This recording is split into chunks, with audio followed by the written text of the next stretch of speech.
Good afternoon, everybody. Welcome, welcome, welcome to Power Tables.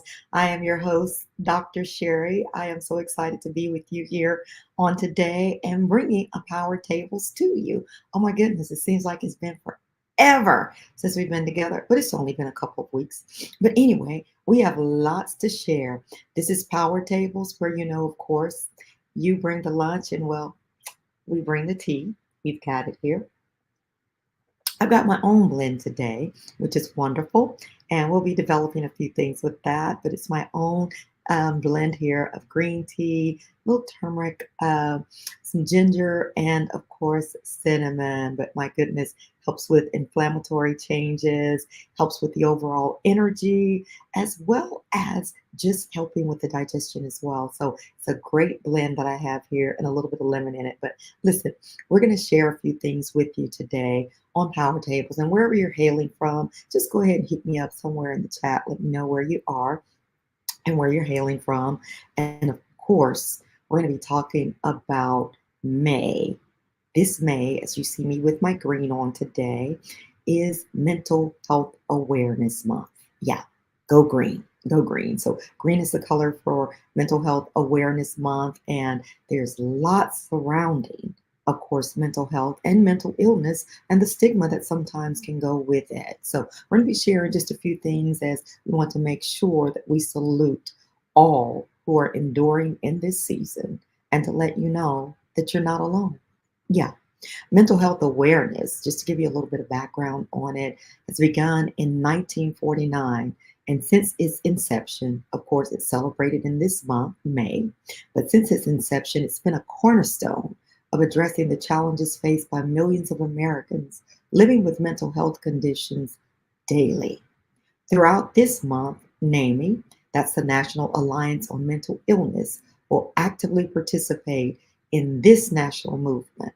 They're dedicated to eradicating the stigma, extending support, and fostering public education, as well as advocating for policies that prioritize the well-being of individuals and families affected by mental illness. And when we say advocating for policies, that is so we will understand in our educational systems and our legal systems of what mental illness can look like in their day in and day out operations and how it can affect and impact those individuals.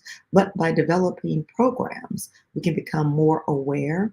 We can understand how to interact and how to engage with individuals, and we can make it a healthier America, a healthier system for all. So that's what NAMI wants to do. The theme this month is take the moment. Take the moment. So here today, we're taking the moment to talk a little bit about Mental Health Awareness Month. And I see you guys coming on in the room here. I see you, Miss April. Love you to life. Thank you so much for joining. And thank you for letting me know you're here on today. And for all of you that will hear this and those coming along, I want to share something. And it's a very transparent moment for me. I have dealt with mental illness. Yeah, it's a real entity.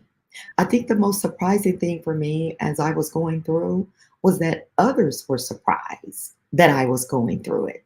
You see, sometimes we think that because we're in a certain position, because we have a certain title, because we're in a certain class, perhaps, that it doesn't affect you or anyone connected with you. Nothing could be farther from the truth.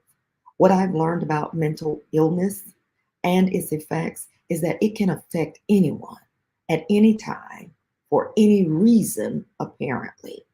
And so to think that just because you're in a particular profession, I'm in the healthcare professions, and we are great at denial, y'all. We're real great at denial. I was great at denial of the mental illness, the mental challenge that I was going through until I could no longer deny it, that it was actually happening to me, that help was available, but I needed to do something to get that help. And so today I'm sharing transparent moments that it can happen to anyone. Yes, even a healthcare professional. Yes, even a clergy member, of which I happen to be one of those.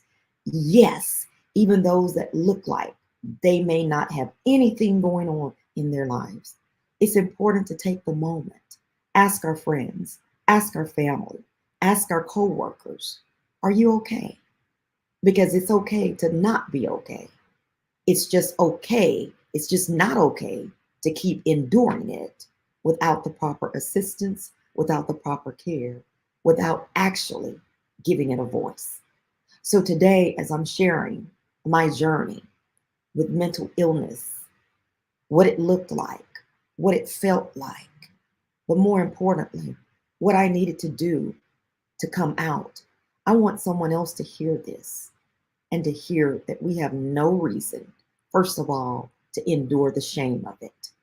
Because many times we endure the shame of it, so we don't say anything. We suffer in silence. I made a vow in this season that I would not go down quietly. I was going to make some noise, and I have made noise. I made noise with my employers.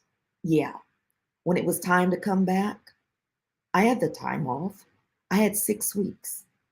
6 weeks is what they say is average.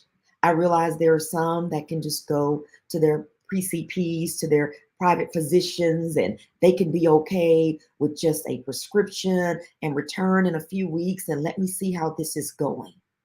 But thank goodness I had a provider that actually listened to me, that didn't look at me through my white coat, that didn't look at me through my title of minister and preacher, didn't look at me that way, but saw me as an individual and said, Sheri, I think we need to do a few things.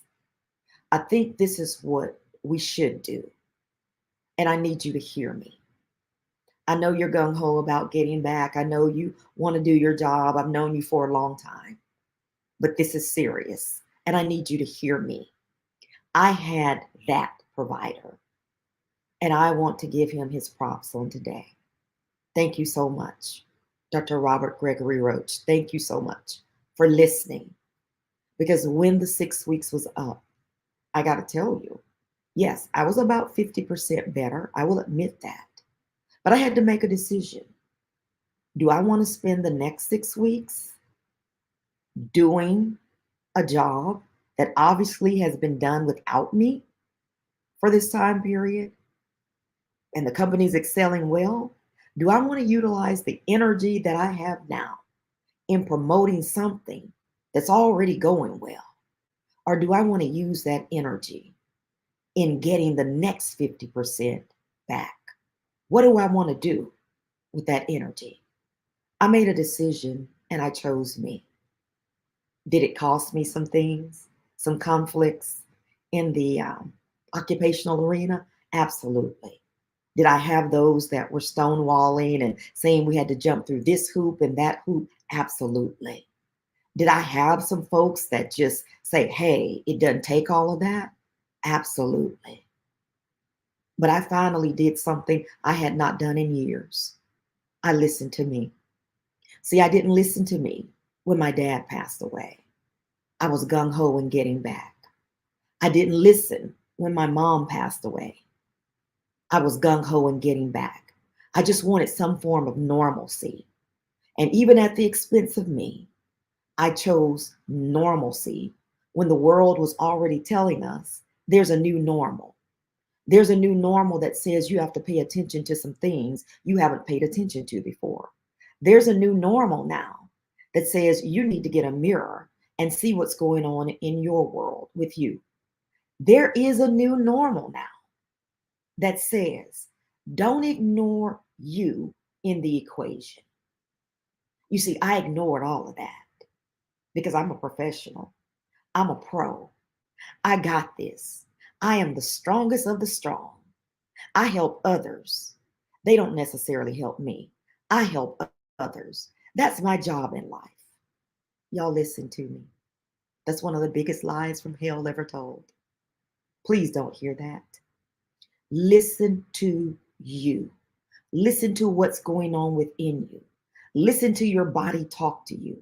Listen to your body talk to you when you can't sleep. Listen to your body talk to you when you can't focus. Listen to your body talk to you when you lose interest in things that normally bring you joy. Listen to your body when you are fatigued, even after sleeping 12, 13, 14 hours. Listen to your body when those things change. Listen to your body when you sit there and you stare off in space and you can't even recover the thought from the last 20 minutes, the last 15 minutes, the last 10 minutes. Listen to your body talk to you. I didn't, which is why I'm talking to you today. I just wanted to share with you a snippet of what I went through. And yes, it's okay to seek help. You are not weak because you seek help.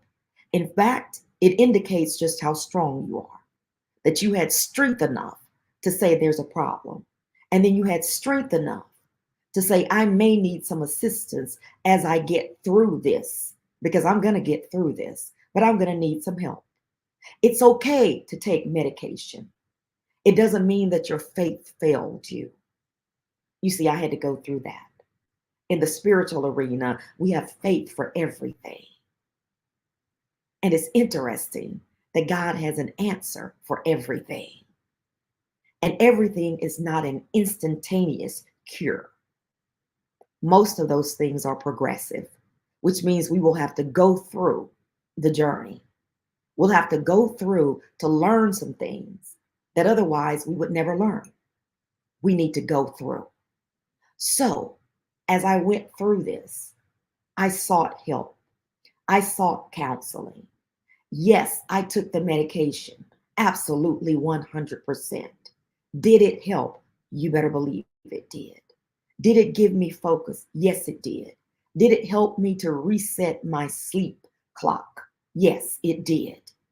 All of those things were necessary because I was so exhausted. And thank you for that word, Sister April, burnt out.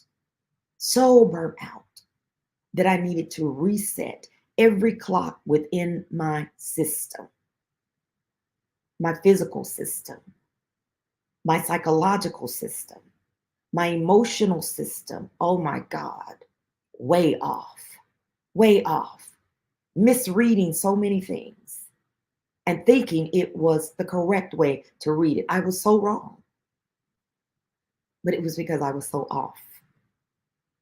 Yeah, it's okay to not be okay. It's just not okay to stay that way. So I had to acknowledge some things. I journaled. I found out so many things about myself that I had ignored. And while others were reading success, and yeah, it's success, it may not carry you through the night seasons.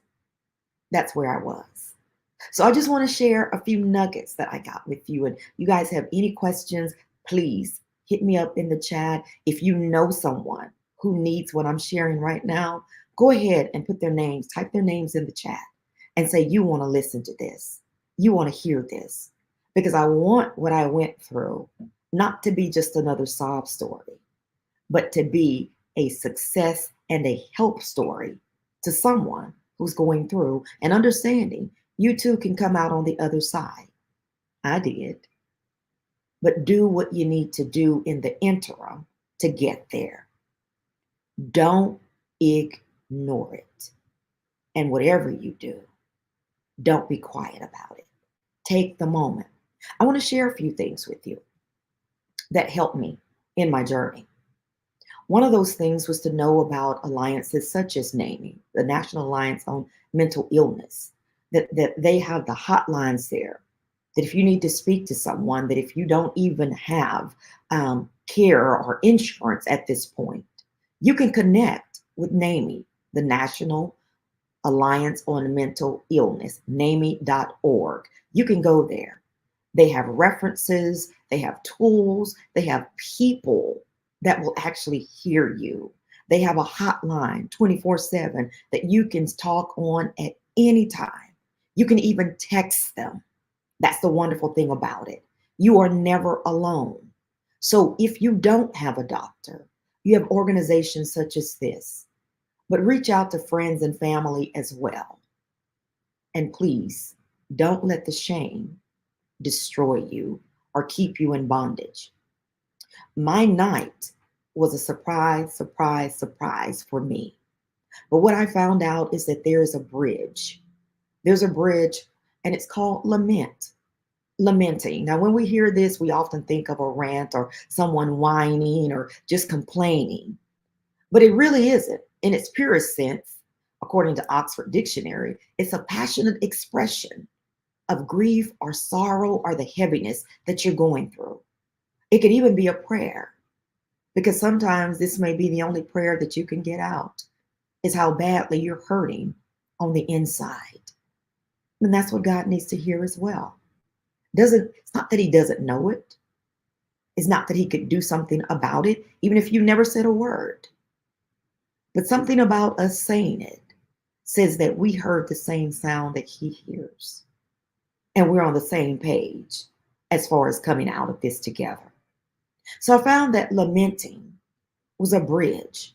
So as I journaled, as I wrote about my pain, as I wrote about my night seasons, as I wrote about the grief, as I wrote down about the hurt and the sorrow and the anguish that I had gone through, that seemingly hiding in plain sight, that when people were patting you on the back, they didn't know all you wanted to do was just lie down and literally give up. They had no idea, but I did. And so I found out that lamenting is actually a bridge. As I was looking through my devotional on this morning, I was actually reminded of that season and what got me through. It was actually one of the verses. And it asked a question: why are you cast down, O my soul? And why are you in turmoil within me? See, those were the questions I had to ask. And then I had to put out my answer for me. Yours may be different, but for me, this was mine. Hope in God. And this is where I was. For I shall again praise him, my salvation and my God. In other words, I'm going to rise above this. Psalms 42:11. That was my scripture for which I had to hold on to. And in that, I saw that David, like me, was lamenting. He was utilizing or building a bridge over the troubled waters within him. He was going through a tough season. He was outcast. He was ostracized. He was excommunicated. You name it, he was living it. Any hardship, any rock in a hard place, he was enduring it. Yeah, I understood completely. But he said at the end of the day, it's not so much what they're doing on the outside, it's what's going on the inside of me. Because the outside, I'm a warrior. On the outside, I'm a gangster. That's me. On the outside, I can handle this thing. But on the inside, it's a battle going on, and I'm not really sure how it started or who started it. All I know is that it's going on within me. All I know is that I'm feeling like the least of while everybody's celebrating me. All I know is I feel like I'm broken when everybody else thinks I have it together. All I know is that I'm hurting while I'm helping to heal others. I hope somebody's with me in this. All I know is that I'm having a tough time. And in that tough season, from the inside out, he starts building his own bridge to get out. It was his refuge, the strength, his God. He had to encourage himself. And he began to find out where the present help was in the trouble. What does this bridge of lament look like? Looks like three things. Very briefly. The first one is sound. You've got to give your pain a voice. If you don't give your pain a voice, it will never be heard, and it will remain silent too long. And what I found out is that silence kills. I began to think about very popular people that made us laugh, that brought us joy, and then left those rooms to walk into closets or behind doors where they would never come out. I thought about Robin Williams. I thought about Twitch recently. I thought about Ian, Regina King's son. Everything looked okay from the outside. They brought so much joy to others and so much laughter and just so much happiness. And when it was all said and done, and they were no longer with us by their own hands because of the pain that was deep within them, that they had never given a voice to or felt they couldn't give a voice to. We heard the friends and the family saying many things like we would say it. I can't believe it. They looked okay. I just saw them 30 minutes ago and we were laughing. They were telling me a joke. I can't believe it. Oh my gosh, he just celebrated this. She just did this. Why couldn't we believe it? Because there was no sound to their pain. There was not a voice given to it. And so we didn't know the depths of anguish, the depths of hurt deep within. We didn't know that the grief was not over for them for whatever reason. And like me, I had been silent too long because I was expected to deal with the grief. As a Christian, as a believer, your hope is in God. Why are you crying? Don't you know they're in a better place? Exactly, I do. They're just not here in this place with me. And I'm trying to figure out my new normal without them. You see, nobody asked me those questions because I'm a clergy. I'm a part of the ecclesia. I'm a part of the ecclesiastical body. We encourage others who knew that we needed it too. So give it a sound. That's one. Two, sayings. Sayings. Sayings. Sayings. There's got to be words. Words that as you voice it, it may be crying initially.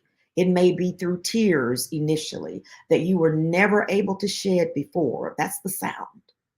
But sayings are actual words, are descriptions, even drawings, if you can't put them into words, illustrations. Many times we do this with children who have gone through traumatic situations. They may not have the language for the pain that they're feeling or sensing. But if you give them a blank sheet of paper and leave them alone with some crayons, they will draw you pictures of pain. They will draw you pictures of anguish. They will draw you pictures of grief and sorrow that's so deep within them, they would never have been able to express it except you gave them a blank piece of paper and left them in the room with crayons. You see, it's their way of getting the sayings beyond their body, beyond their mind, beyond their heart, beyond their spirit. And so it is with us. We've got to have sayings. If you can journal like I did, wonderful. And put those words down, wonderful. If you write poetry and that's the way you do it, wonderful. But if that's not your thing, draw, paint, do a pictorial, record your own voice. It needs to be heard, but it has to have sayings which describe the depth of pain. In this passage, Psalms 42 and 11, David had words. He had words for his deep, passionate expression and feelings of grief and sorrow. He had words for this one. And he was able to let us know what he was sensing. He said, "Why are you cast down? I'm feeling like I'm at the very bottom. And my soul, why are you in turmoil within me? Why do you never settle down?" You see, he was giving us a description in the sayings. And by doing so, even at this moment, he has helped so many of us. When we get into trouble, when we're in a hurtful place, when we're feeling down, when we're feeling in turmoil, there's a psalm for it.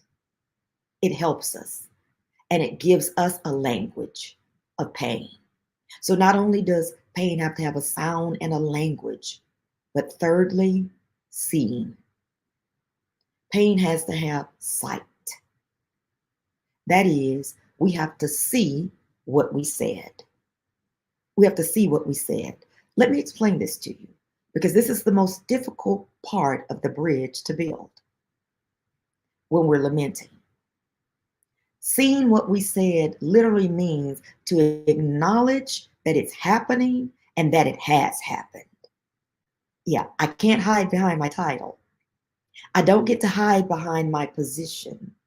I don't get to hide behind whatever it is, my financial standing. I don't get to hide behind any of that. I don't get to hide behind my family name. No, none of that. Seeing what is said means that we are acknowledging what is happening and what has happened. Then and only then can we move towards help.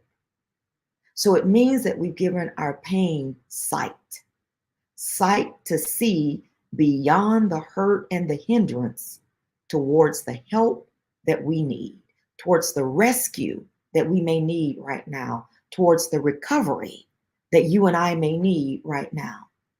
The Bible still tells me, that's my source, weeping endures for the night, but joy comes in the morning. Psalms 30:5. But this joy that we're talking about here, the same joy that David's talking about, it cannot come until the night has been exhausted, until the night has been dealt with, until the night has been completed. And the night for us, when we are in turmoil and when we are in pain, is never exhausted until we are able to give the pain, sound, sayings, and seeing. When we're able to do that, then the night comes to an end because it's ready for day. What does the day symbolize? Yes, joy. But joy, why? Joy because help is here. Joy because help is available. Joy because help is for you and for me. It's not just for one segment of the population. And we don't get to point fingers and say it's them.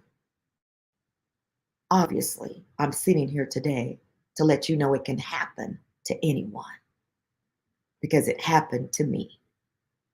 So I wanted to bring my light out of this dark place, hopefully to be light for whoever's listening today. And to say, if this is you, please just put it somewhere in the chat and say it's me. And maybe it's not you today, but maybe it was you. If that's the case, put in the chat, it's been me.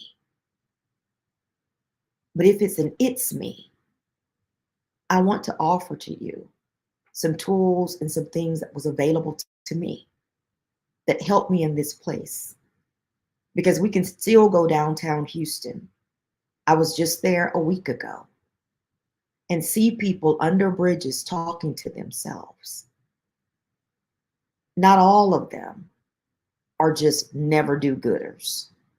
Not all of them are just lazy. Not all of them are people who just didn't want to succeed. Many of them are lawyers.